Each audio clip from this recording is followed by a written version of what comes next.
Okay.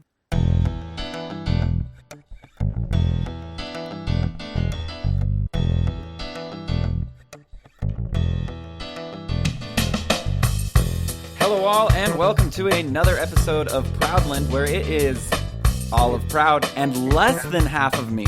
Less than half of me, because I am only a 2400 MMR player, and sitting here is a 5000 MMR player. Our first show host to make the climb from 4000 to 5000. Give it up for Proud. Because he got it like half an hour before I did. Really? Yeah, dude. Oh, that makes it worse. I did not know that. Yeah, I thought you were aware of that. No. Yeah, no, I lost the Drow game, and then he won 2 games, and I saw the game that he was winning like while I was getting a quesadilla, and I ran home and queued up as fast as I could, and I got it like half an hour later than him. I'm 3 MMR up on him though, so I'm the higher MMR, but he did get it, like 30 minutes. What's your before. exact MMR? 50-16. Our first show host to make it from 4,000 to 5,016. Give it up for Proud. Here we go. Thank you. I'm sorry that you thought it was me first. I did, because I checked. Ursi is he still 5K? Yeah. It just hasn't updated if you look at him for some reason. But I mean, well, the first person that's not to an probably accomplishment have then. 5K on his account. There we go. So you're the first loser then. Oh my god. You're just the first loser next to Why are you Ursi. doing this to me? Because I fucking believed in you. That's why I'm doing this to you. Because I fucking believed in you wholeheartedly, and you fucking let Ursi get 5K before you. I mean, we got it in within half That an doesn't hour. matter who got it first. Fuck. I don't. Anyway, we're here to talk about the jungle. Really Proud? What the fuck, dude?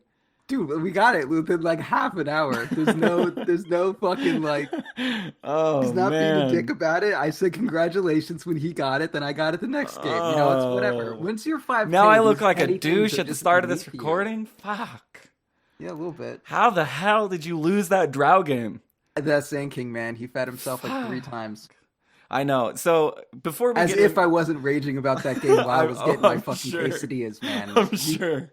I could. Yeah. I was raging about that game. Honestly, It I was was like, "That's bullshit." Because you guys, I was like, my wife was waiting for me because we're going on a walk. She wanted to go on a walk, and I'm like, "Hold on, I'm spectating this game and I have to do the camera control." I lied and was like, "See, they're on stream. Like, I have to move my mouse for this game." And I waited for that entire game, and I was like, "Oh yeah, it's over." And there were so many times where I was like, "It is totally fucking over." Like, yes, he got 5K. Nah, that game felt so bad. And you were like 49-88, I think. Yep. And so you would have been like 40, like 50-12. It's like the same. I mean, I lost 25, then I gained 25 twice, and then I was good. Holy fuck. All right. Well, congratulations to Ursinity for hitting it first, and to Proud for being 5016. I am now... Well, this is the first show that we've recorded, so I'm technically the first co-host to record with...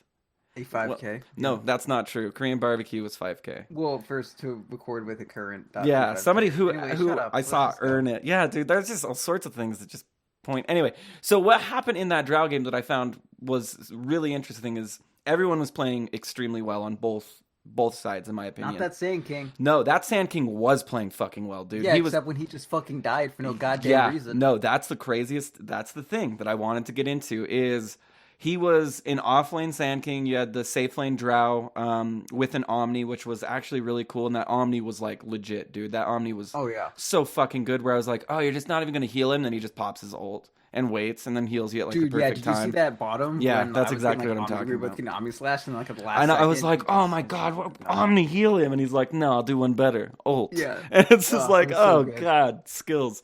And Sand King meanwhile was wrecking the top lane. I don't really remember who was in the safe lane against your off lane Sand King, but a Juggernaut. It was a Juggernaut. like a Spectre. It was a Juggernaut.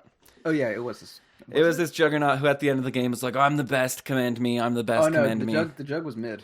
Oh, okay. Well, there was a Spectre in your a game Spectre. too, and he took him a while. He didn't get his relic until like 24 minutes. We shit on them all so hard. And like, well, all the Sand game. King in particular was somebody I was watching a lot throughout that game because I play a lot of Sand King. I'm not so familiar with the Caustic Finale King as I am with like the sit in the jungle and stack camps King. Yeah, it's but kind of your forte. which goes hand in hand with what we're going to talk about today and some changes that have happened with Sand King, but Jungle Sand King, that is. But the Sand King's just doing incredibly, and then all of a sudden he decides to split off from the team. This is at a very important moment in the game where you're kind of trading with the other team, but you guys are on the precipice of taking your second melee racks. You've already taken 2 ranged and 1 melee. Yeah. And he just dies. He, of course, doesn't just, like, sit there and die. He, like, tries to live, of course, struggles, but dies. And you guys lose.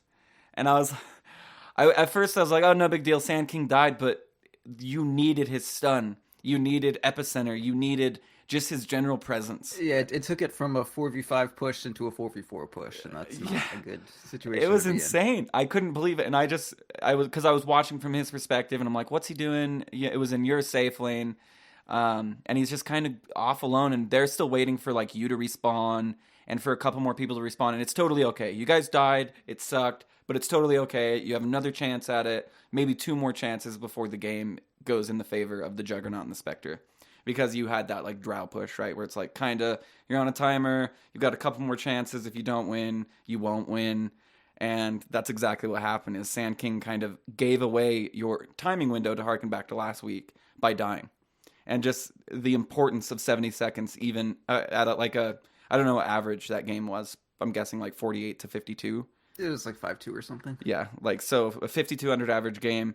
We're talking, I mean, it goes 4,000 MMR above this. I mean, we have a bunch of 9,000 MMR players, and yet one Sand King dies in the safe lane at an important time, and that is it. That is literally it. Yep. And when he died, even I knew it, that the game was over. But it's just a Sand King, and he just died. I die all the time in my games as Sand King. At important moments and not important moments. So it was cool to be able to, as a spectator, be like, they just lost the game. Like, that's it. And I'm sure you guys were like, fucking Sand King, why were you fucking there alone? We were just like, that is really bad. And we were just like, affirmative. We were just like, know that was the game. And he's like, yup. Yeah. Sorry. I was like, what are you doing there? Like, what was the plan? He was just like, I don't know. I just happened. I was there and then I was dead. It was like no thought involved. It just happened and you died. It seemed like it was exactly that, but I don't know if this is most spectators or all spectators at a variety of skill levels, but I mean, I had free camera on. I didn't even have directed camera. I didn't have your perspective. I had free camera on, and I knew it was over. And I felt so bad for you in that moment, but I still continued to watch as you guys struggled. And then you gave your life and your BKB to try and shoot down the melee racks, and you didn't get it. That, and it didn't even. Yeah, I didn't even get it. And then Marana kept going in and trying to get it, and wasn't happening. And then finally she did, but it didn't matter, and it was over. Anyway, that was your gonna be 5K game. Then you lost, and won 2 more that I didn't see because I was gone. So, congratulations, congratulations to Ascenity, of course. One was a drow game, the other was a PA game. So yeah, I noticed. I spammed a lot of drow. I saw a lot of PA, a lot of Omni, a lot of drow. Is that Here's correct? The main strat. Every game, I just because like I needed to get 5K right then because Sam had just gotten it, and I was like, I can't let this be like Sam got it a day before me. It needs to be like moments, minutes. Like a game before. It needs to be like we basically got it at the same time. It was just a little bit offset, and that's what I'd get in game. I'd say like, I am going to pick Drow Ranger. Please pick Omni Knight and we will win. And I would rephrase it several times and be like, if you pick Omni, we will win. Omni Knight equals win. And normally we got him and we win. So do you think he's broken? Like, I don't even want to talk about this in the main body of the show, but Omni Knight. He's too good. What is it? Because when I jump on Omni Knight, I just hammer people in the head and die and like repel myself and think, oh shit, I can't heal myself. Like, what? The heal is just, I don't know. He's so momentum based. Like the fact that there are a lot of heroes that demand an item to react to them or to be able to deal with them. And if you have an advantage, your enemies can't get their core items plus this weird situational item, right? So like, I mean, if you have a bunch of diffusals, then Omni's like manageable. But at the same time, if you're winning, they're not going to have a bunch of diffusals. Like they're not going to have any of their base. Like if they need a blink dagger, they can't have blink dagger and diffusal if they're down. They need one of them. So it's really, really fucking hard to go against Omni when you're behind. And then also just, he just saves idiots. And that's really good in pubs if you can just save an idiot. Like, there was this time I was playing one of my Drow games. They were like, you're going to get ganked. And I was just like, whatever, my team's here. And then they ganked me, and Omni fucking healed me, and then repelled, then ultied. And it was like a 5-man gank that I just tanked and didn't die. And then we turned it. And I was like, all right, we win. Yeah, I mean, I see Dota buff. I see the posts. Honestly, I know that he has an above 60% win rate in my skill level, but I never see him, to be honest with you. Like, I do, but I see Shadow Fiend more. I see Drow more. I see, like, there are probably 20 heroes that I see. Well, he is 15th most picked, so there's probably 15 heroes I see more than I see Omni. But yeah, I don't know. Anyway, enough Omni. It was cool to see your approach and Ursi's approach, and that you guys both hit it at the same time.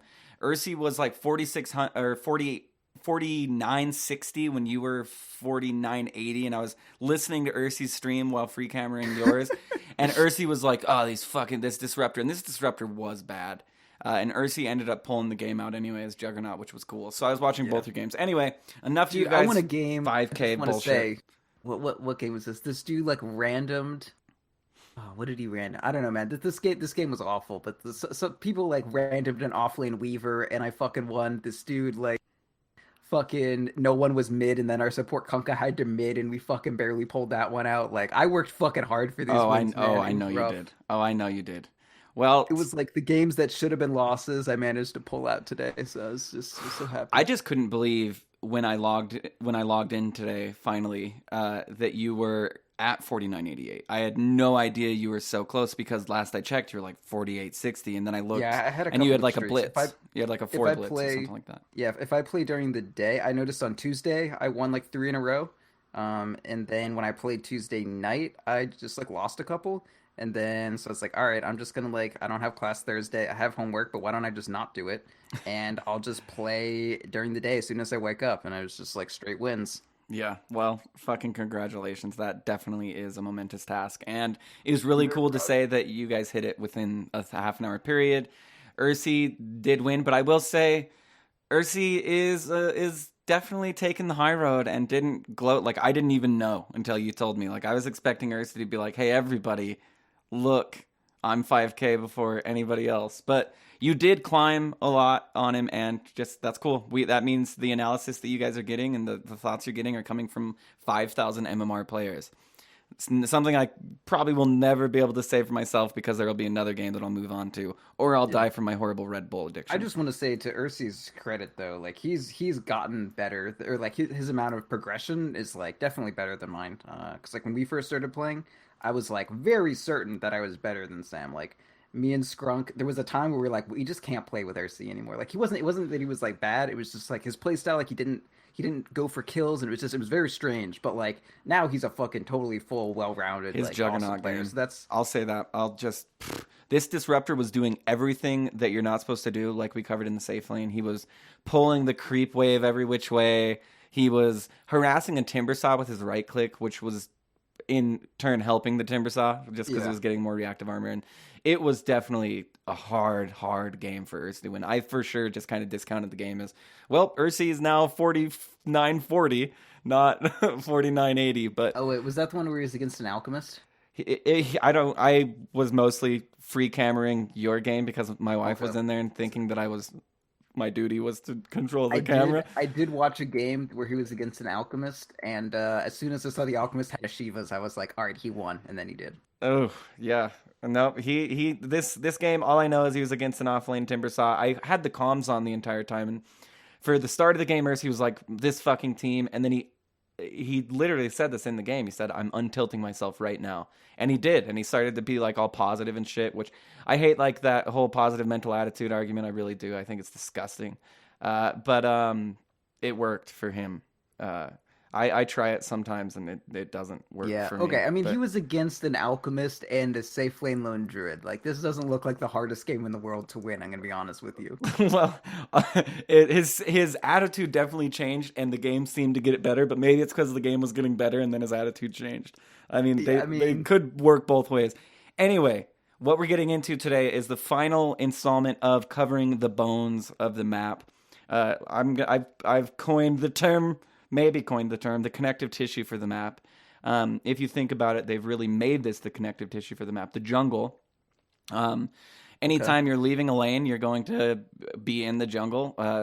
Valve has made it this way, or Ice Frog, or the developers. Not if I go Dota straight 2. to base. Not if you go straight to base. Nope, but that means you're in mid lane or safe lane or off lane. You're not in the jungle. No. So, no, I will argue semantics till the day we die. What if I go to the tier 3 and then go up to another lane's tier 3? I'm like, there's a point where I'm not in a lane. No, you're in the river, and we'll cover that next episode. The river. We're not in the river.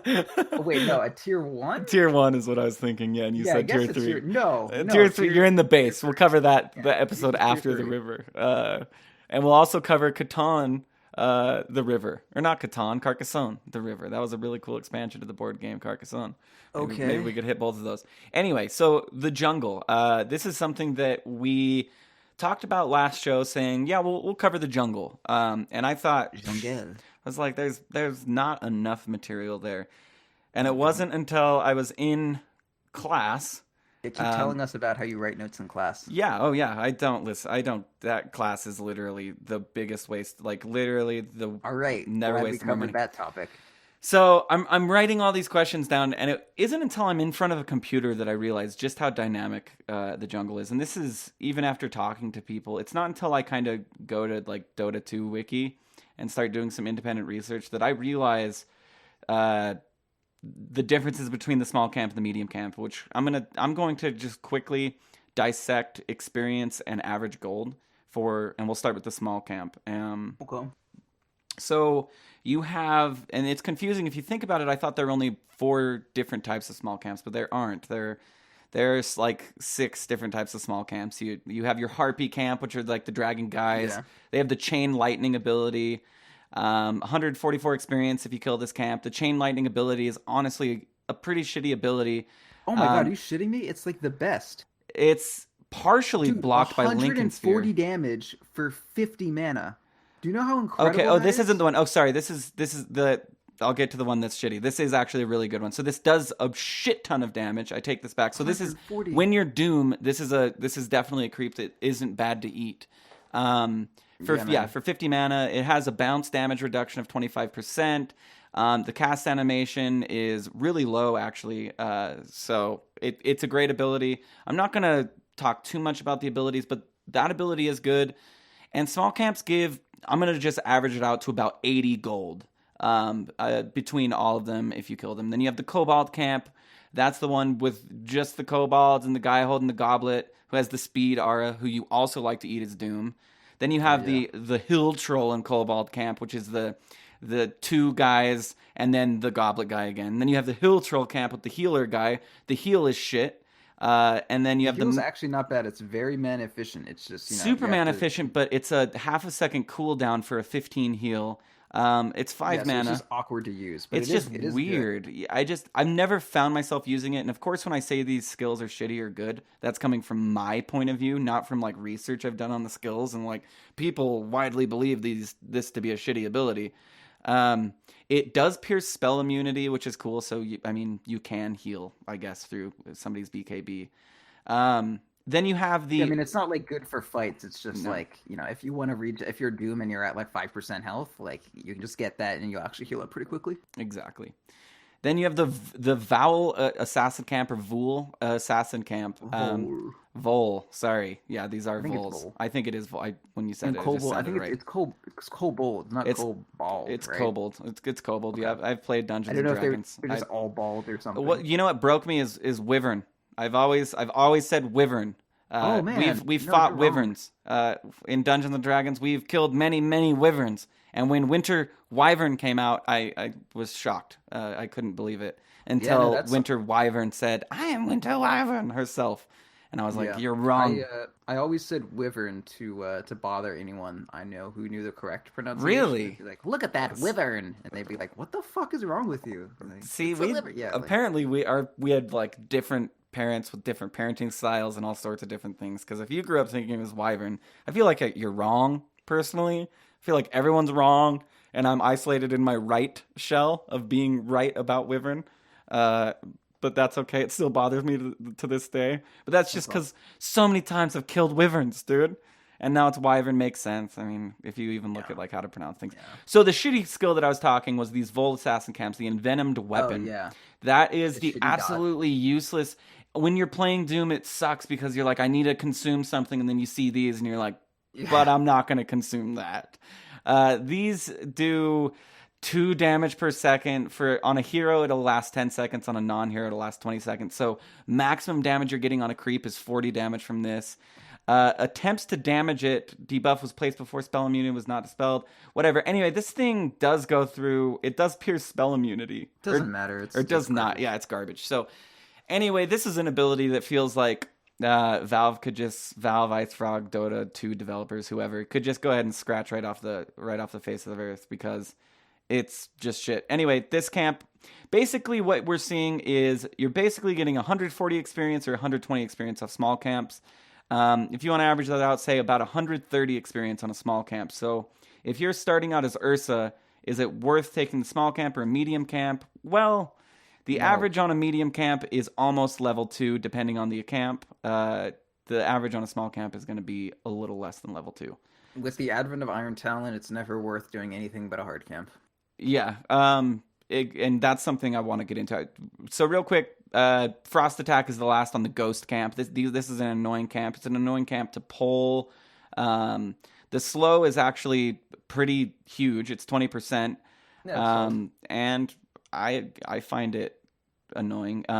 There was some weird patch in 6.8.5 where it's now disabled by break, but it's just funny how complex this is, and that's why I just got into this and reading all the different interactions with these spells. That it's obvious that whoever created this game, whether it be the Ice Frog or a group of people coming up with these ideas, they obviously wanted their ideas to be used, but some of them are just so overlooked. So going into medium camp, we have our centaur camp, the way that we used to know it as our hard centaur camp, which just has one lonely little centaur.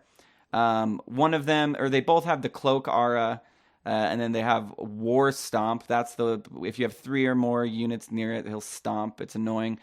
These things are annoying because of the cloak aura, and it's just kind of like having a cloak. It gives magic resistance, 20% to all the creeps.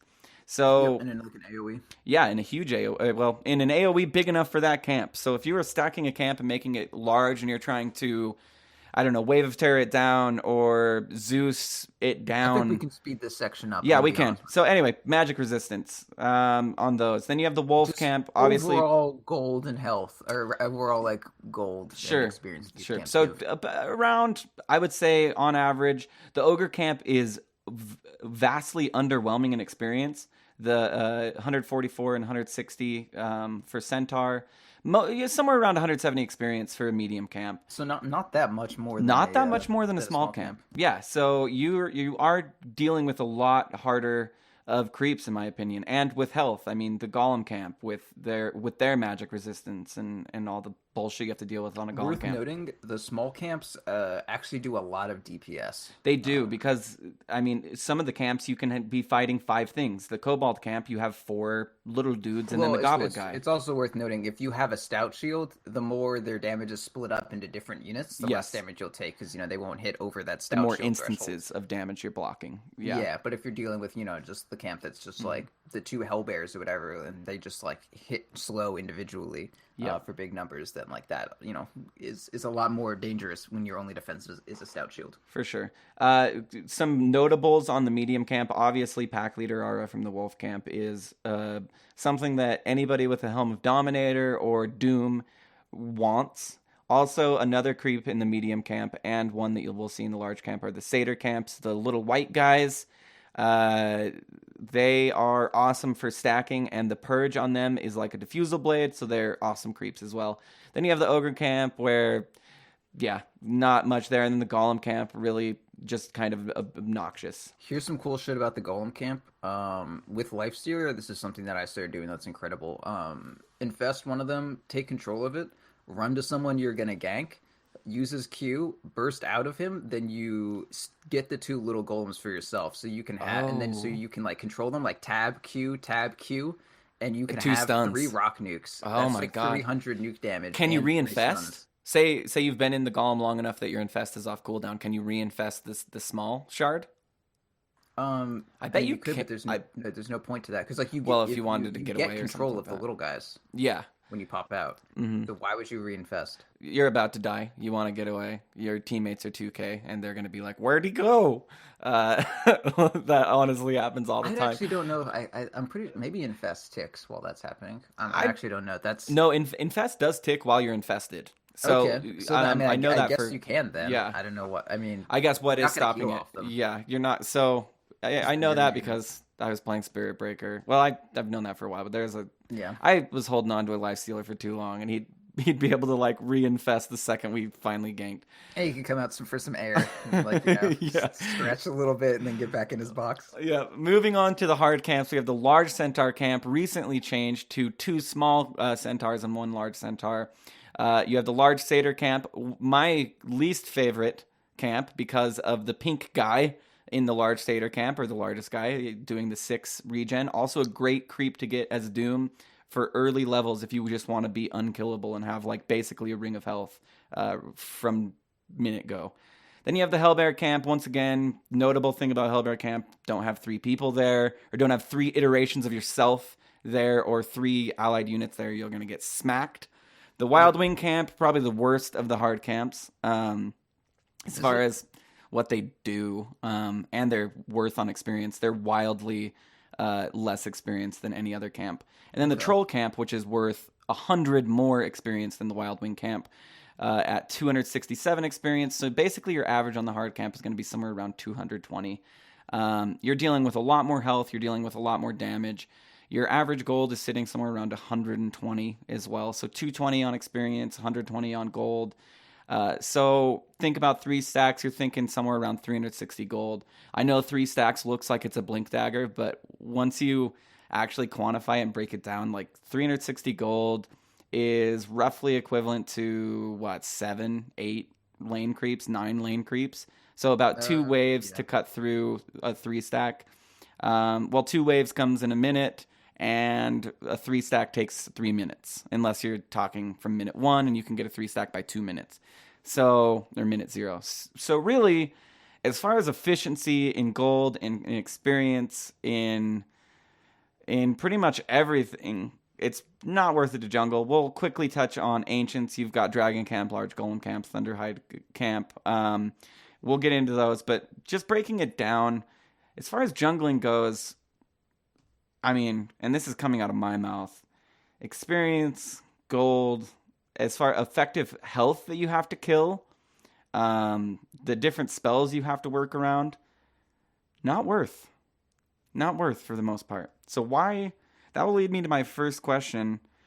What makes a jungler? I'm going to this is something that... Wait, go over what you said is not worth. I was looking into some stuff jungly-wise. The jungling, the gold you get, the experience you get, the amount of health you have to take down, the amount of damage you have to tank, the amount of spells you have to work around, the neutral creep spells, is just...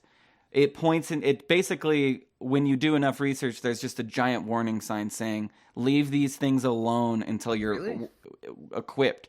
Basically, yeah. I mean, if you think about, if you're not equipped for them, sure. If you're not equipped for them, sure. And you know, I'm this believer of I guess this modern day Dota hippie, where I think that, or I guess opposite of hippie, because you wouldn't want to kill the animals, but I just think anybody can jungle, and I literally take that to an extreme where I'll jungle Elder Titan, where I'll jungle anything, and I make melee heroes at this point can. I mean, some are kind of shit at it, but any ranged hero can, with the exception of Templar Assassin, because she doesn't have enough range.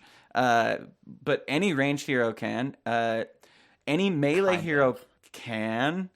With the exception of Spectre's hard. You can like spectral dagger into like a diagonal of trees, and you can do it that way, but it's just super cheesy and obviously not intended. I would say Spectre can't. Spectre absolutely can't. Kunkka absolutely can't. This is something that I have. You can probably take my word for it. I go into bots and I have probably done every hero under the sun by now as far as jungling, and Yeah, there's some of the heroes that you think could very easily can't. And that has to do with their starting armor. That's very important. There's starting health. There's starting regen. There's just a bunch of... I haven't tried Nyx, but I imagine Nyx would probably be just as good as Ogre at jungling, which Ogre is actually surprisingly good at jungling. Yeah, they're pretty similar. And so what I'm asking you is, for the longest time, or at least when I started playing Dota, I understood a jungler as Enigma, or as, I guess, Nature's Prophet, some type of hero that can make something so he doesn't have to get hit by the jungle creeps. Basically mitigating the damage you take while you're able to dish damage to the neutral creeps. This is in my mind what I thought made a jungler. Somebody who could do it. And I'm starting to realize just because you can doesn't mean you should. Yes. Yeah. I mean, anyone can go to any lane, right? Yeah. We've established why certain heroes take advantage of certain dynamics of certain lanes more than others. I don't think I have to go over why Sven is a carry and CM as a support. No. Again, that was a long discussion, but so I mean we can take that to mean there are some heroes that are more suited to the dynamics of the jungle than others, right? For sure. Enigma, for instance. Do you feel like this hero was designed in mind to jungle? Basically, Valve developers, Vicefrog, the team, whoever, just said, this hero is a jungler. Well, I guess they already do. What am I talking about? On the Heroes tab, you can see jungler. Well, I mean, Dota's a kind of tricky animal because a lot of these heroes were developed, and this, like, before that was even a thing. Like, when Dota was first a thing, there weren't really these set roles almost at all. Almost every hero had some mix of non-scaling abilities and scaling abilities. Like Enchant Totem on Earthshaker was a relic of every hero basically having, one or two abilities that scaled with their auto attack damage. Like Razor used to have an attack speed steroid and shit. I don't know, like the game used to be different. So Enigma eventually developed into a jungler. It may have originally been intended to be a jungler, but I don't know if I can say that because people just used to be fucking stupid. Even people designing this game, didn't know how to play it like we do now. So it's I don't insane. know if that's even like an answerable question. Yeah, it's a useful question. And when I wrote it down, I was thinking to myself, is there just some ultimate answer where we can get like a supercomputer to spit out 42 for us on what makes a jungler? And I think what makes a jungler is a circumstance in a game, not necessarily a hero or a skill set. And I completely agree. So my next question would be something that has haunted me as a repeated jungler offender since the start of my gameplay, which is which I always thought is like a straw man argument to say don't jungle, which is don't jungle because you're taking farm away from the carry. And I'm talking minute 0 jungle. And I always thought, no. Yeah, that's not true. It respawns.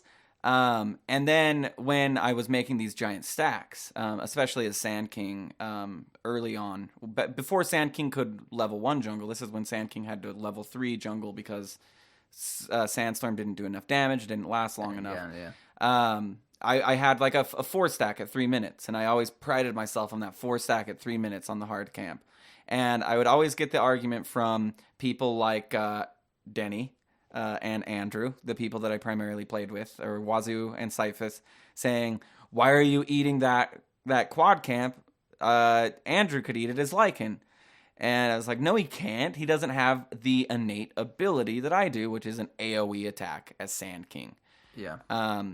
And so this is something that it's bothered me, and it feels good to have a 5K. We can move on. It feels good to have a 5K. Say, no, it doesn't, because it's going to respawn. And if, you're not an alchemist necessarily, I don't need to be stacking for you. Different heroes take advantage of different kinds of farm. Like, Lycan is going to take the lane farm, and he can lane farm pretty easily, turn that into a tower push, and then he can, take, like camps as their respawn. Like, he can kill lane, then he can take a hard camp, then an easy camp, and then go back to lane. Sand King, not so much at that sort of thing. Like, Sand King can take one big stack, very efficiently.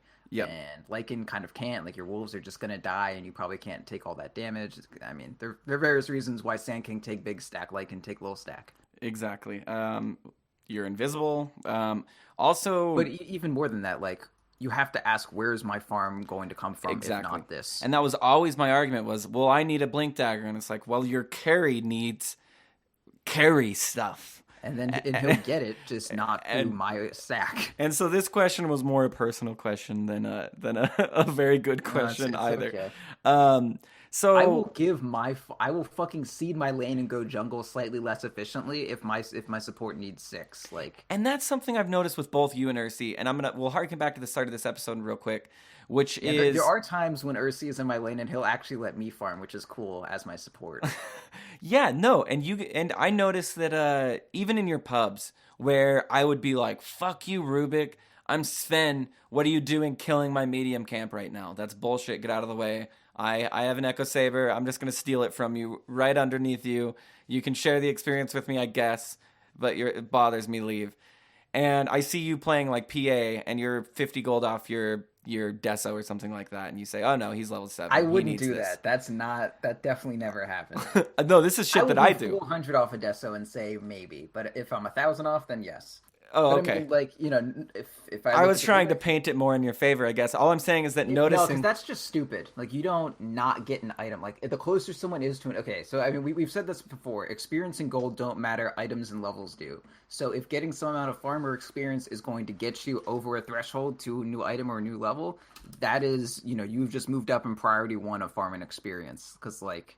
You know, as we said, the best thing to do would be to just like rotate people in and out as soon as they hit their level or their gold, and let's let someone else, you know, get their thing, and then let the next person do it. Because if you have any experience just sitting in that bar and not hitting a level, or any gold in your pocket and not turning into an item, that is gold and experience that is actually not affecting anything. Which is an important delineation to make with the Tome of Knowledge. Like, why in the fuck are you buying it? You just hit level 11. You know, we have 3 heroes that are level 10. Level 11's a long level. That 450 experience is going to do nothing for you. Yeah, not even worrying about the fact that level 11 is a huge deal. Like, just the length of the levels, yeah. Exactly. That's interesting. And in my oftentimes... opinion, level 11 is when you kill people, because the only way you're going to, like, get, you know, that level 12 quickly 12. Is just, like, if a big team fight happens, you kill 3 people, like, you're going to get 12. And then you've broken over. So, normally when I'm 11, that's when I look to fight. Like, not only do you have your ulti leveled up, but, you know, killing creeps isn't going to level you up. Heroes is, so just go kill some heroes once you're 11 and you'll get your 12. Yeah, and something that I think going a little bit more on this point, this is something I did not know for the longest time because of all the RPGs that I've played, where leveling was always consistent with it got more and more with each level, right? Yeah, level 1 was 50 experience, level 2 was 75, level 3 was 100, etc. Whereas in Dota, it wasn't, I'll be honest, it probably wasn't until maybe 6 to 8 months ago that I realized, why does it feel like I'm always at level 8? Why does it feel like I'm always at level 6? Why does it feel like I'm always at level 11? Why does it feel like I'm always at level 16? And I didn't care to pay attention to how much experience it cost me to get to the next level. I just knew that from D&D, from World of Warcraft, from any game that you play where you level up, it's just more experience for the subsequent level, which is something that is not true for Dota and is weird, I guess. It breaks kind of the mold of that RPG. So knowing that experience is a resource and can be used to help your team at different times, and experience is also made situational, is something that I needed to hear. There's a lot of things in Dota that are blatant and obvious, but you need to hear it before you actually implement it, if that makes sense. No, that makes sense. And there's a lot of shit that I hear every day that I disregard. And I think that's the biggest issue with me playing with people who, or being under the assumption that you're better than your peers, is you don't listen to tidbits from them, or you just dismiss tidbits before you even give it any thought. It's difficult to sift the diamonds from the shit. When you're just dealing with random people. Absolutely, it is. Like, what that they say is actually useful and what is just garbage. Oh, I'll tell you, if a year ago somebody said experience doesn't scale, it's relative to the specific level, I would have completely dismissed it and given it no thought and been like, yeah, well, that's why you're a 2K idiot, which is definitely a toxic mindset, and a mindset that a veil that I'm trying to lift off myself. Easier said than done, of course, because of my thousands of games that I've played and my jungle prowess, But listening, even to my peers, even to people who have played 500 games, they may have some little diamond that I never knew, or some little bit of advice that I've never even considered. Anyway, moving on to another question. This is kind of putting the cart before the horse, but I wrote this down for a reason, because it would be nice to have a clear explanation on this, and that is, at what cost do I defend my jungle? As in, at what cost do I rally my team? At what cost do I put 2 wards down on my jungle? When do I give it up? When do I keep it? Is it always worth fighting for? Is it ever worth just completely walking away from? I mean, if you have to paint a couple situations. If you've been picked up off 2 times in the jungle and your team actually isn't equipped to both jungle very efficiently and to fight them and contest the jungle, then maybe just give it up. Like if you have a very ratty team, like if you have, let's say, I don't know, Anti-Mage, Ember Spirit, and I don't know, a Sand King or something, like, yeah, that's okay at fighting, but let's just say you're behind, but you really need to jungle, like, maybe you'd fight that, but also maybe you just rat the fuck out of them and, like, jungle. If they're in your jungle, you jungle their jungle. And then if they leave your jungle, then, I don't know, you just, like, make them go to their own jungle and then jungle your own jungle. Like, you can just do shit like that. The jungle is super important, but you need to understand, like, there are 2 sections of the jungle. There's a Blitz video that's really good, that's talking about the jungle in general, and there's, like, if you look at the Dire, there's the 2 like lane camps, the small camp and the hard camp. Mm-hmm. Yeah, and then there's there's that, like, ward spire, and then those other 3 camps. So if you have to seed one half of that jungle, that's fine. But if you seed both halves, then you're kind of in some risky business. So you can kind of, like, section it off that way and think of it like that. And then as Radiant, it's a little bit less sectioned off that well. But there's, like, the 2 camps that are kind of close to mid, 2 low ground camps and 3 high ground camps. And then the 1 higher ground one that, like, you also can kind of, like, that's a dangerous one, but you should have vision in that area. And this is something that I noticed very early on, which kind of leads to the next. It absolutely leads to the next question, which is, I noticed very early on that Dire was the place to jungle. I preferred to jungle on Dire because I felt like I had 3 safe camps, whereas on Radiant it feels like I have 2 safe camps and I have 3. That, man. The medium camp that's close to mid, like, is also a dangerous one. Yeah, it's kind of dangerous, and then also half the time, like, your mid player is in XP range, and you're like, what the fuck? Like, I thought I was supposed to get a level here, and then, like, nope, guess I gave my invoker 30 experience. Fuck that. I know. So this is something that now, because of the ledges over the medium camps on each respective side, I guess you could call them the safe medium camps. Because of those ledges, it's just led to this abuse of being able to jungle things that absolutely shouldn't be jungled because they're ranged. And it's slow and it's ineffective and they shouldn't be jungled, but they're able to jungle.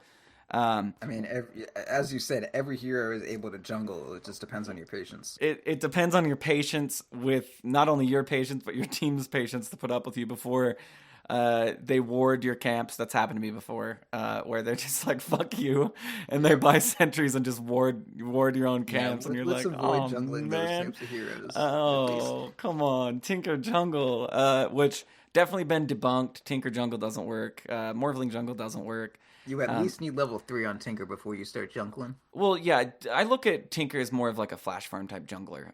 Like, he goes in, he stacks while he's mid. Like, I think of Dendi when I think of Tinker Jungle, where it's like he pushes the wave, he goes and stacks the hard camp, he does a march, he goes back and farms mid. Which that's kind of like the Storm Spirit model of farming the jungle as well. But I also think of Radiant with this as well, where the advantages, I feel like, even out, and this goes back to previous discussions we've had, where Radiant, when you're mid, you can farm 2 jungle camps pretty safely and still farm mid, whereas Dire, your jungler, has 3 safe jungle camps where your mid really doesn't have the greatest access to them because of the way the trees face. Maybe it's similar distance to the epicenter of the jungle camp, but trees are in the way, especially for the safe medium camp on Dire if you're a Dire mid. Making it to that medium camp is at least going to take you 15 seconds of walking. maybe more. I'm not sure. I haven't timed it, but it's Yeah, no, you're right. You're right. it's a long time. It's a bitch. And then if you're gonna stack it, you're not gonna pull it down because you're pulling it into its spawn box. You're gonna pull it up toward your safe lane tier 2, thusly getting you further away from your mid. So Radiant has this weird mid advantage, is what I'm like. These are just conclusions that I'm completely making in my own head. Where Dire has this like jungle advantage, or this ability to secure your jungle easier. Of course, with the Spire that you were talking about being a good ward spot.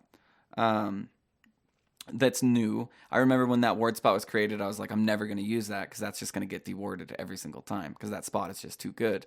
And now it's here and it's not dewarded all the time. And I feel like, I don't know, it goes back to my techies play too. Things that I couldn't quantify until thinking about them and talking with people that are at a higher level, which I always preferred to play Radiant techies because I felt like there are more bomb spots in the Dire jungle.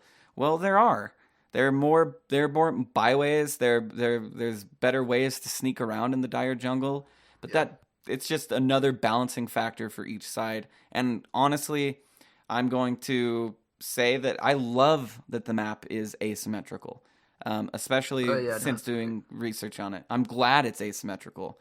I would like to see the win rates more 50-50, but the fact that it isn't completely symmetrical makes it a really cool game. Anyway, moving on. So your tier 1 safe lane, an important tower. I think we can all agree. One of the... For the most part, yeah. I would say Dire safe lane 2-1 isn't quite as important as Radiant, but yeah. Because why? It's Roshan. Okay, so you're how much closer are you if you TP to Radiant tier 2 to get to Roshan? Not incredibly. I mean, it's just like the Radiant jungle is so undefensible. If you lose that tier 1, your jungle is basically forfeit. And then if you lose that tier 1, it's so hard for you to take the Dire tier 1. And they care about their tier 1 because their tier 1 is incredibly close to Roshan. So, like, Radiant's tier 1 is more of like a staging point for like the defense of your jungle and for the offense of their tier 1. But the Dire one is like... Radiant offlane tier 1 doesn't really matter. It like kind of helps you jungle, but like the Dire tier 1, the Dire safe lane tier 2 puts you like, you know, close enough that you can jungle those 3 camps very easily.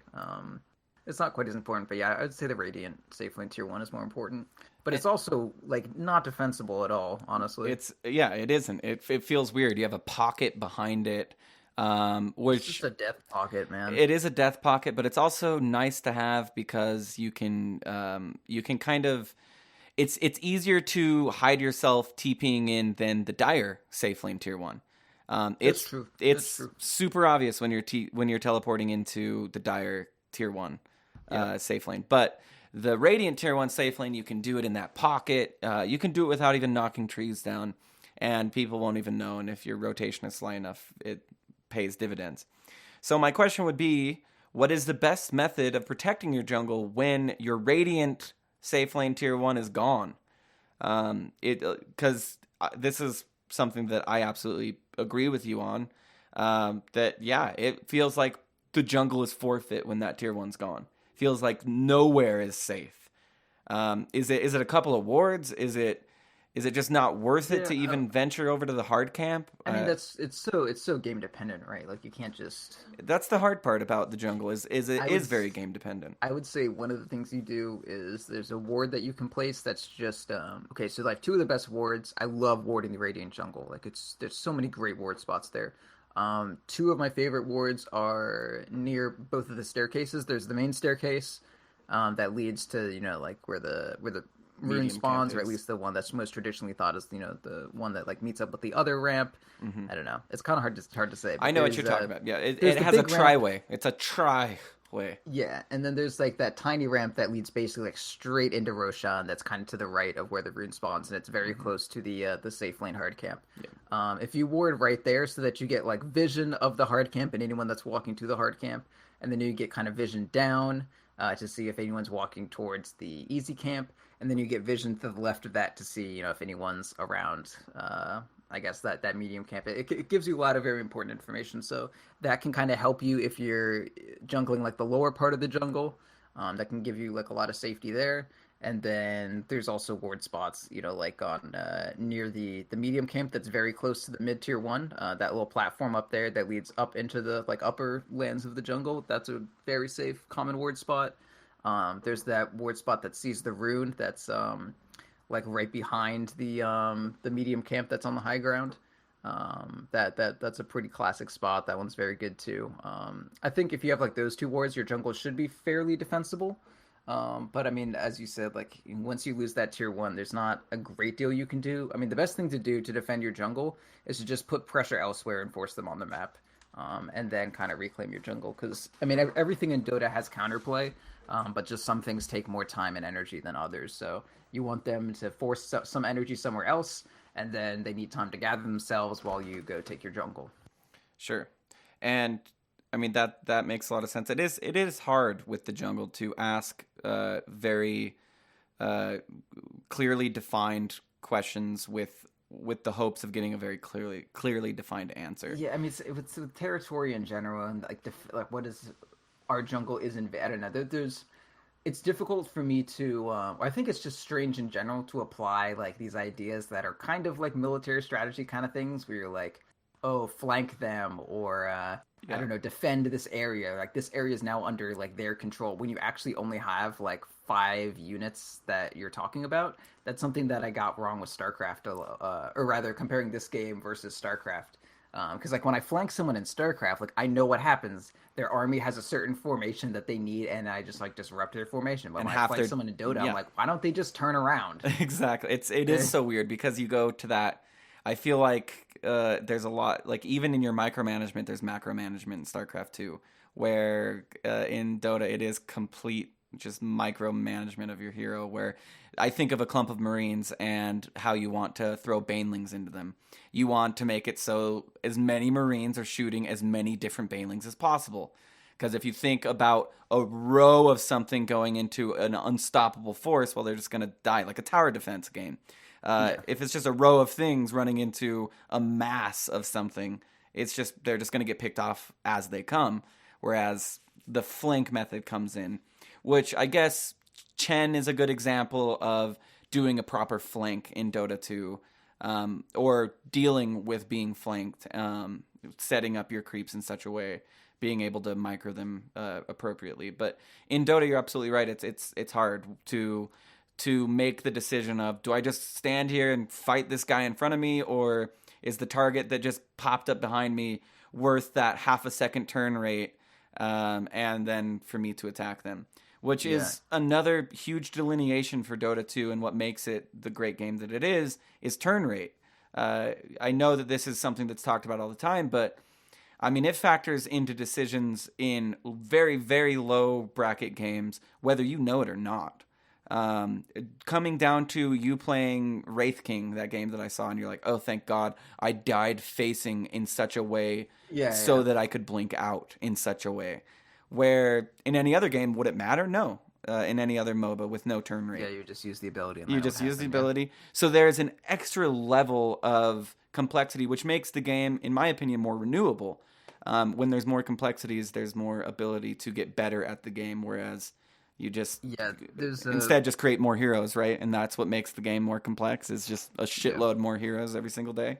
One thing that I think definitely makes it makes or breaks a lot of games that I play these days is like you really do have to respect like the tiny increments of time that make or break various actions. Like I don't know how many times I've been playing Slark or whatever hero where either I'm doing a gank or let's say I'm playing Lion and I'm ganking an anti-mage, and I know we will I don't know whether or not we're going to get this kill. It's going to be very close. But what I'll do is I'll stun them, and then I won't overlap. I'll let my stuns wear out, and I'll try to hex them right at the end of the blink animation, and then like I'll finger them like that. Or I'm playing Slark, and I don't know if I'll have enough time to get this kill, but I'll like jump on someone, and then right during their animation, I'll shadow dance, and then after I'm out of my shadow dance, right during an animation, I'm gonna BKB, and then when that's out, like right during an animation, I'm gonna Abyssal Blade. Like you need to, honestly, the small cast animations, turn time, every one of those little things, so many times can make or break a game. Well, so, it's the difference between a beautiful play and a good play. I mean, especially at the pro level when the Wraith King comes alive from the reincarnation. I've been playing a lot of Wraith King, and that's why he keeps coming to mind. But he's facing against you. He's facing away from you. And you see he's turning, and he is in animation to turn and stun you. And that means you didn't waste half a second of your BKB. Yeah. And you hit your BKB right as he's facing you, and he's launching that stun at you, knowing that there's going to be about 3/4 of a second before that stun actually hits you, and you're able to disjoint it with a BKB. Those are things that, you know, when that happens at my level of play, it's like, oh my God, well played.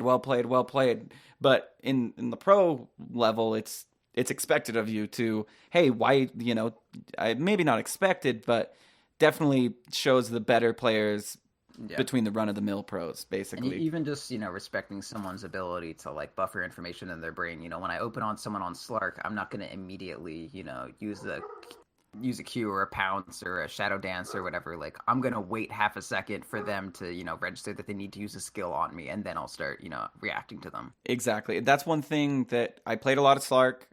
It's technically still this. No, I guess it's last patch or this patch. I don't know. Whatever. Last patch. Last patch is when Slark was wildly popular. And after about 30 games or 40 games, I started realizing you don't just hit Shadow Dance the second you go in. Like if I'm ganking an Invoker, for instance, I want to see him set up all of his spells and set up everything.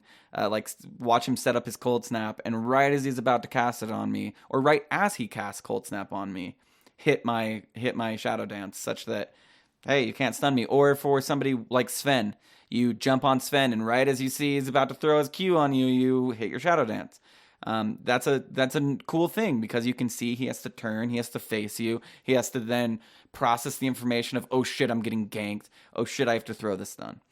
And yeah, no, it is a beautiful game, and just these talks that I've had with you and other prominent Dota 2 players within our community, prominent, I guess isn't the best word, higher level players that really understand the game. It's cool to see, oh, they lost or oh, they won. It's like, how do you know? And it's like, well, watch it unfold because they did this action and I know the butterfly effect to that action, which is awesome. So there's not a ton more questions that I have just because it is so highly situational. I did want to go over something that I feel like people at lower levels could definitely use. Something that I could definitely use a bit of information on is I am AFK jungling. What can is there like a list of things that or 5 things, 3 things, 1 thing, 2 things, I don't know, of when I should just say, you know what, I'm going to leave this camp even though I haven't cleared it, and I'm going to get the fuck out of the jungle because I am needed now. There are obvious things. You have the ability to kill someone, get out of the jungle. So the ability to kill somebody, the ability to almost certainly kill someone and radically alter the game to or at one lane at least to your team's advantage. It seems like redundant questions, but I mean, I see it so often where just earlier today I was safe lane Wraith King and there's a Legion Commander jungle and I was up against an Axe. I was solo safe lane Wraith King against an Axe Tidehunter, and I went Vampiric Aura first because I knew I was going to be fighting my creeps under tower because he was creep cutting or creep skipping or whatever that's called that Axe does. And I was like, okay, skipping, sure. I'm going to have to tank the creeps under my own tower, and I need as much regen as possible, so I'm going to go Vampiric Aura. It worked out really well, but it came to the point where Tidehunter and Axe, 2 extremely tanky offlaners, don't know why they picked it this way. They ended up losing, thank God.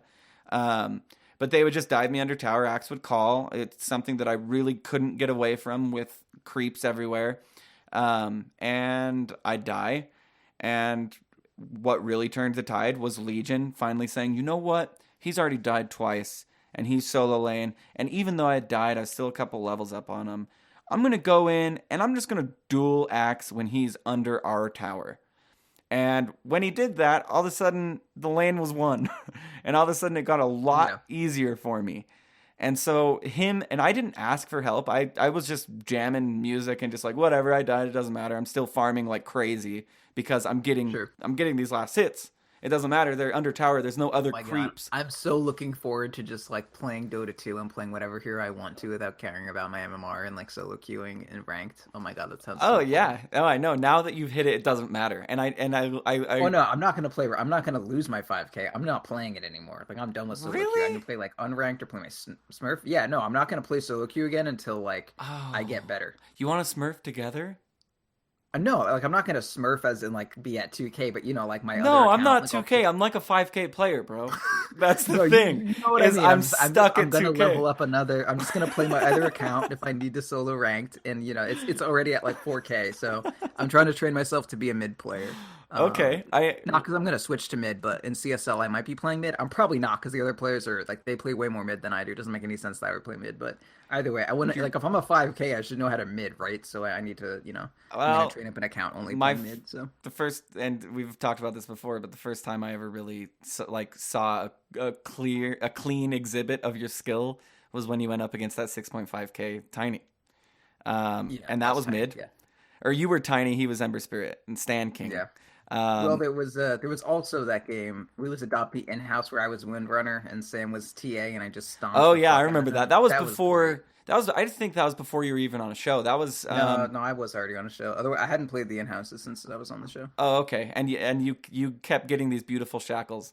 And it was just like... I'm so good at Windrunner, man. I'm actually not anymore. I used to be really good at her, but no, I'm not. If you take on mid, you're going to get worse at safe lane, right? If you just start practicing mid like crazy. From what I've learned, every mid player is actually just the best safe laner in the world, but they just decide to play mid. I mean, like, I guess look at Arteezy. Resolution, like... Arteezy was Shadow Fiend for me. When I first started playing, when I thought of Shadow Fiend, I thought of Arteezy. He was Shadow Fiend. He was Lycan. That's who Arteezy was.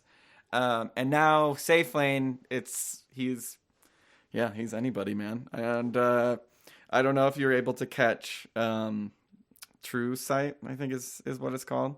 I just saw it just started on my computer right now. But yeah, it's going to restart every so often for so many days. But I definitely want to see it, but I haven't seen it yet. I only caught a bit of it before we started recording. But yeah, can I just like download it somewhere? Like no, I don't. Probably on YouTube. The problem is what I did is I just opened the stream. And I just paused it and left it open so that I can go to when it starts and then watch it all. You know what I'm saying? Yeah. Because it's rendering the whole stream, basically making it so I can just go back. Because I came in like halfway into the episode and was like, what? Why can't I go back? And it's like, well, that's because Valve is choosing to use a platform that is old. Because we like instant gratification in our generation. Okay, last question. Once again, another...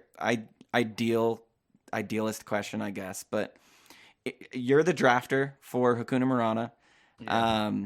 So in a perfect world, would your team ever have a jungler? Would you ever? Yeah, sure. Yeah, anytime we have an offlaner. Okay, so, and I guess as you climb, man, because offlaner is jungle now. Yeah, I know, and I understood the joke. I mean, I guess it goes, and that was another question that I skipped over that maybe I shouldn't have. Is so does every offlaner now have to be able to jungle? Almost, yeah. Like, okay, so when I played my game and we had someone randomed Weaver and moused over offlane, I was like, if that doesn't work, which it won't, there's no recourse. Like, there needs to be okay, if someone else has a recourse for. Okay, let's dial it back a little bit. So what happens if you lose off lane and the other team doesn't? The game is 4v5. Yep. You can't win Dota 4v5 unless that person abandoned and you get their passive gold. So unless that Weaver's going to abandon, that's going to be impossible. So basically, so what you take from that is, okay, one, I don't want the game to be 4v5. I'll let it be 4v4. Maybe that's okay. But it's not going to be because their offlaner is like, I don't want it to be fucking 4v5 or 4v4. I want me to be on the 5. I want to have 5 good people. I want to be one of the good people. I'm going to be able to jungle if shit goes south. So you pick a hero that can jungle if shit goes south. Like, it's that simple. Like, you need a recourse. You can't just have a lane that nothing happens in. Like, there can't be plan A. It's true. So this is an honest question. I have no idea. In that game. Can that's Clockwork? why I picked Drow to make sure that the Weaver did well. Oh. Anyway, yeah, a Drow, and then I get Aura, and we played a Hakuna Marana game where we had a Weaver Abaddon, but the Abaddon is didn't really hold up to how Weaver Abaddon as a duo used to be. It used to be incredible, but now it's it sounds like it'd actually be really cool. So the Abaddon just can't keep up with like Drow and Weaver running around in shit late game, so makes sense. And I'll be honest with you, until talking to you about Weaver, and Weaver's come up several times where you're like, he's not an offlaner. If you would have asked me once again a year ago, name 5 offlaners, Weaver probably would have been in that top 5 for me. Just because I wouldn't have been able to defend my answer. He used to be. And it's not even that he used to be. I mean, even if you would have asked me with what I thought I knew about the game a year ago, now, I would have said, well, Weaver's great. You probably would have said Clinks and Bounty Hunter, too. I guess I've never seen them off lane. I've always known Clinks to be a mid. I guess if you were to ask me what lane does Clinks go in, I would say mid or safe lane. And if you were to ask me what lane Bounty Hunter goes in, I'd say none. I'd say Bounty Hunter doesn't go in the lane. You're a new kid. Bounty used to be like one of the offlaners. He was like one of the 4 possible offlaners. Okay. And now if you ask me like top 5 offlaners, I'm like, all right, well, you got your obvious ones like Tidehunter, Axe, Clockwork. I couldn't imagine Clockwork being in any other lane. Maybe Clockwork is the most prototypical offlaner that I can think of. That at this point, yeah, but he wasn't really like introduced to the offlane meta until like before TI3. I think Liquid was the team that was like, guys, play Clockwork. Like when Lifestealer, but the first time Lifestealer was like the motherfucking badass. The counter was Clockwork because Cogs used to push you back through BKB. So, wow. Yeah, that's how incredible Clock was. He could hook shot and also push him with the Cogs. Like not only could he trap him, but he could fucking stun him with his ulti. And also push him around with the Cogs. Like, it was incredible. Clockwork was so good against Lifestealer before they nerfed him. I mean, he still is, but yeah. I mean, yeah, Clockwork is one of those heroes that I probably have 50 games on Clockwork, but do I understand the nuance of Clockwork? Can I land my hooks on Clockwork? Can I play him with general satisfaction or general satisfactory play? No, absolutely not. I know like the combo is like hook, turn on my Q, whatever that's called, battery shot or battery assault or whatever, and then Cogs. Yeah. And then I missile for information, but I always thought missile was used for sniping people as they were going back to Fountain, and I was just bad at it. Well, I mean, that too. Well, that too, but that's definitely not the primary purpose. It's good at that. But yeah. I have so many memories of Dota 1. Like, basically all Dota 1 is for me is just, like, various random things, but then also just poignant memories of anyone who, like, sniped someone right before they got to Fountain. Because I feel like that's all anyone tried to do in Dota. Was just you would get someone low, then, like, let them go, be like, can I get him? And this is... Can I get him? Yeah. And it goes on and on. Something that I want to ask on behalf of a good friend, Captain Silverfox, was Legion Commander. And this question, I'm glad I didn't write this down. The fact that, maybe not the fact, but the opinion my opinion, that some heroes are maybe ruined by their ability to jungle. And I feel like Legion Commander might be... Where the fuck is Legion gonna go? She's such a good jungler. Like, she's such a good jungler. I know every ability is good jungling, but wouldn't you say she's a great offlane too? No. A purge. So here, before you explain to me why she isn't, I want to try and explain to you why I think she is. Okay, feel free to just list her abilities for me. And that's exactly what I'm going to do. That's what's going to happen. Well, Q, yeah. Okay, I'm in a bad situation. Q, run away. I'm in a bad situation. Purge, heal, run away. I'm in a good situation. Purge, heal, run at them. I am infinitely scaling with each duel that I win. I am heavily experience reliant, and I would like to solo lane. I can survive for a very long time, which is just listing off. Is there skills. More? Or... No. I buy Shadow Blades sometimes. All right, let's think about other offlaners. So we have like Slardar and Axe and Tidehunter. Let's just say those for now. I won't even touch Sand King because I want you to have a half a chance. So let's say my team. Let's say I don't know what hero. I'm Juggernaut. And then there's this team fight happening, and I'm like, yo, our offlaners come in. Now we're safe. What the fuck is Legion gonna do? heal you, dude. For like 100, And why? make your attack speed more. We're losing this fight, and then you just like blink and you're like, I'll duel someone, and it's like, great, you just fed them damage, thank you. Or like you cue them, maybe they take some damage. Right. Like, okay. So I need to take a lesson out of our offlane episode of the general skills an offlaner should have. Which you kind of went over. Like a team needs something like that. Like Legion is a perfect accent to a team. If you're already winning a fight or you're in a good position, you can like follow it up with a duel, or if you want to counter like a Storm Spirit or something. But then like she can't even pop Lincolns by herself unless you buy like a Yules or a Force Staff. Like she can't act on her own. Well, really, Tidehunter can pickoffs. Oh yeah, Tidehunter has Gush. Slardar can just ult and take off Lincolns. But I mean, Slardar doesn't need to take off Lincolns.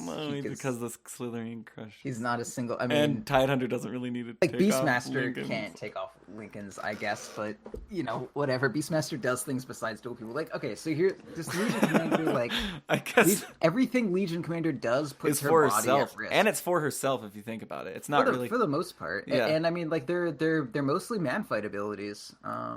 Yeah. And like, press the attack is good, and I love the dispel. It's just that, like, she doesn't have a lot of tools to do well in the offlane. Like even her escapes, the way she like gets speed with overwhelming odds, doesn't she? It's move speed per hero. I think it's per unit you hit with it. I think I'm not sure. Bonus speed, yeah, it's bonus. So you need to be facing these motherfuckers when you use it. So like, so we're talking about a full second. So if you're running away. And so you turn around to use it. So that's a whole second to turn around, half a second, and then turn back around to run away. Full second. Yeah, so is the speed worth it? Press the attack. Like, you can't, like, you dispel yourself. Like, you want to dispel a stun. You are stunned. You're not pressing the attack. You are stunned. You can't do that. Okay. If you're rooted, you can, but that's such a specific situation. I guess if you're up against the Naga Siren safe lane and she keeps throwing nets on you, I'm not even sure if that takes a net off, but maybe it does, and that's good. Right? Yeah, there's not even some like latency you can abuse. Like in World of Warcraft, I could like use my insignia of the Horde right as a stun hit me or something like that, and then the insignia of the Horde would go off and dispel the stun like right after. Kind of like Slark, I guess. Slark's a good example of that, where you hit your Q, you get stunned, and then it dispels it, and you're like, only broken. This was just like if you had bad internet, like you had that one trick you could do. It'd be like, use my trinket, and then like a stun would hit me and be like, the trinket happened, I'm out. It was like fucking awesome. But yeah, you can't do that with Legion Commander. It's just like it's for other people.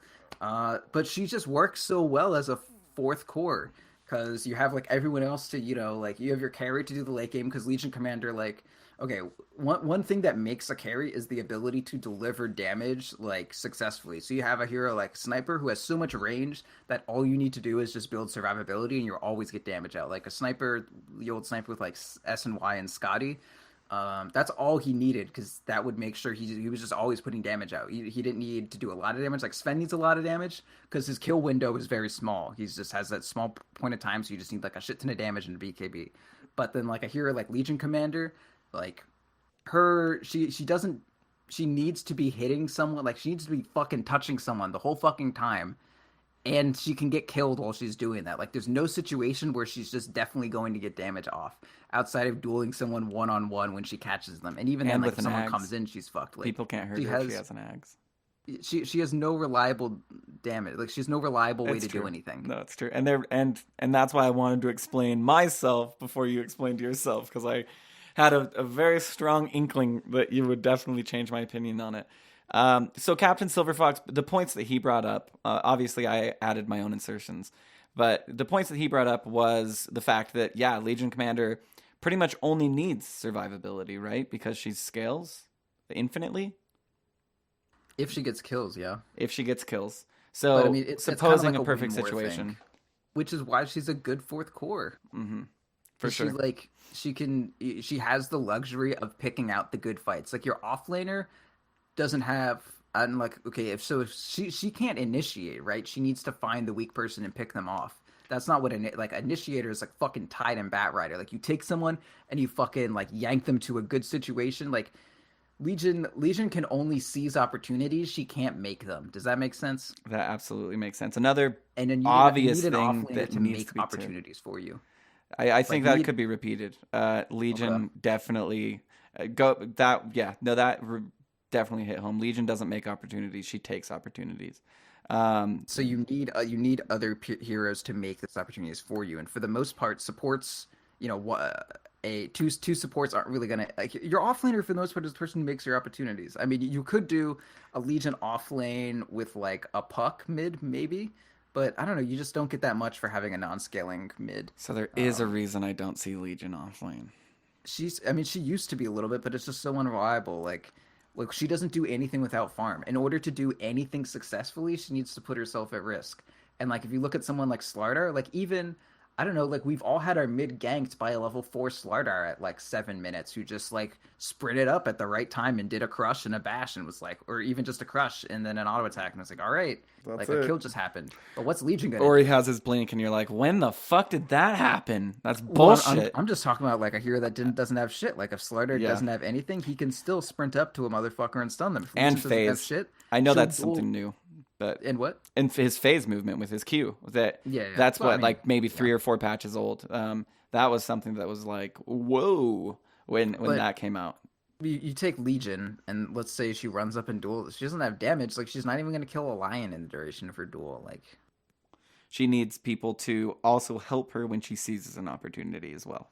yeah, She I needs an mean, opportunity and help within the opportunity. she needs a lot. A Legion without farm or and dual wins are equivalent to farm. Honestly, Which I feel guess is like what makes her a great jungler, is because that's giving her guaranteed farm. it's just the opportunity is already there, right? Yeah. The game gives you that opportunity from 30 seconds on to seize and then let you further snowball into a better opportunity. Huh. Yeah, and you get that blink dagger so you can actually find your opportunities. Like, I don't know, if your Legion, if you need your Legion to be doing shit while she's trying to get her blink dagger, and then once she gets it, she can't.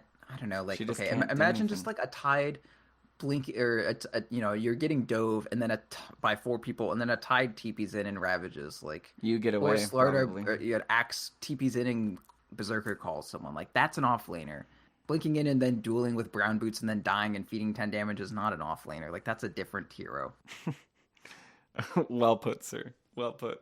Okay, there's something that I missed going over. Legion's good in the jungle though. But Yeah, legit, Legion is good. In the jungle. any Legion game jungle I played recently, and I haven't done them recently, but there was a time where I played like 3 or 4 in a week or so, and I was like, I just fucking won all of them. They were great. Yeah, though they're generally pretty easy games. It's weird because I love the jungle, but I hate playing Legion Commander. Even though my Legion Commander has that black cape and all sorts of cool cosmetics, and it's probably the best looking hero that I have. I don't know, man. My Legion is pretty sweet. I just Yeah. have mostly the errant soldier set. It's Yeah, great. is that the one, the cape, like where she has like the hood. the hood? Excuse me, yeah, the red Yeah. hood. So I have the the hood's red fun. hood, and then I have the Vrosh del Blash blades, which is the Arcana, and then I have the black Yeah, cape. I know you use the Arcana because And I I love just pole arms. Oh, okay. Yeah, it is There aren't all enough about polearm polearms. heroes in Dota 2, man. I think Legion is like the only one. It's true.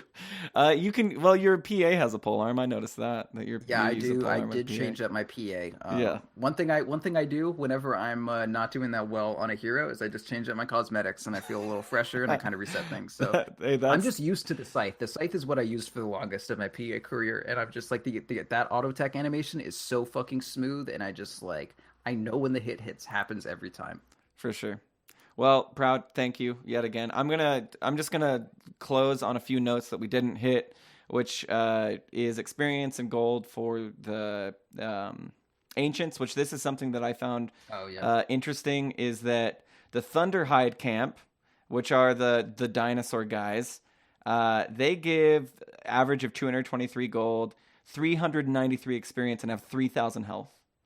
Whereas the Dragon Camp, which I have always assumed to be the one to give the most gold, which I was Yeah. right in that assumption, it gives an average Okay. of 250 gold, which is 30 more than the Thunderhide Camp, but gives more than 100 less experience than the Thunderhide Camp. It gives 279 experience That's for funny. the Dragon Camp, I unless thought the Dragon Camp was just like the best.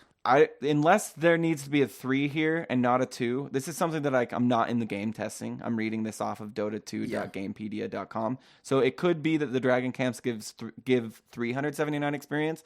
That is up to you as the listener to look for, I guess, if I'm giving misinformation here, but it definitely says on Dota2.gamepedia that it gives the least amount of experience and has the most total amount of health. So a dragon camp paired with a large golem camp means that add another 10% to that 3,900. So add another 390, you're looking at a lot more. 242.90 health there. So then the golems give an average of 230. So the golems are your median for ancients, and they give 393 experience. So they give the same amount. I'm not sure. I think is that factoring in armor and all that shit? I don't know if it's doing EHP or just HP. It just says total health.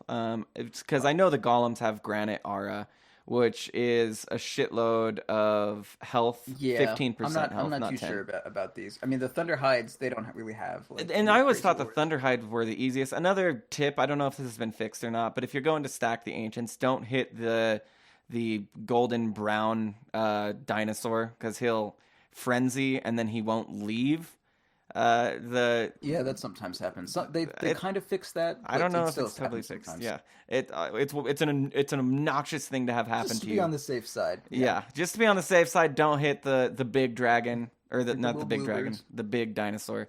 Also, Roshan is another creep, I guess, to be talked about. I don't think we need to talk about that. No, I just want to go over experience. So Roshan has 750 experience with 20 additional experience per minute. So know that Roshan is pretty much, I mean, giving you somewhere in the range of 1,000 or more. Information. People like this shit, dude. People do. Yeah, I like this shit. That's why I cover it. I know that, like, to you, it may just be, like, irrelevant, but knowing that, like, hey, maybe it's not worth my time to go for a small camp. I should go for a large camp. Or, no, that's fine. You know, Roshan, for sure. Roshan is just good, period, because of what? Immortality. So...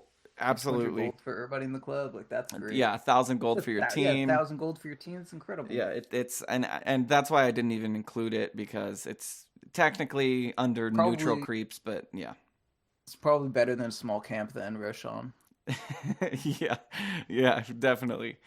Anyway, if you feel that we missed anything or any addendums we can make to the jungle, I'm sure we have missed some things that you would like to hear answered about the jungle. That is something I want to open up the floodgates. Please email us at defenseofthepatients@gmail.com. In the subject line, put Proudland. And ask us any questions that you feel like we didn't get to when covering a specific topic.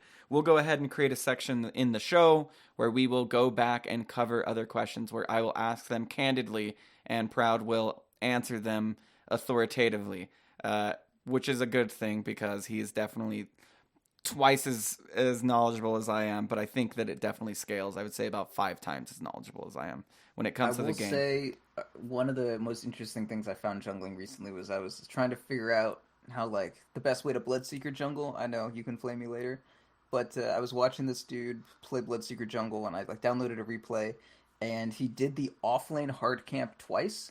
And you can do it, do it at 30-second and then do it at the minute mark, because you can kill it that quickly. And then after that, he went to the regular jungle. This was on Dire, by the way. You can only do this on Dire, because otherwise the camps are way too far. But he did the offlane hard camp twice, and then did the hard camp that's, like, closer to the lane. Just, like, ran over to that and did that. And I was like, why the fuck would he do that?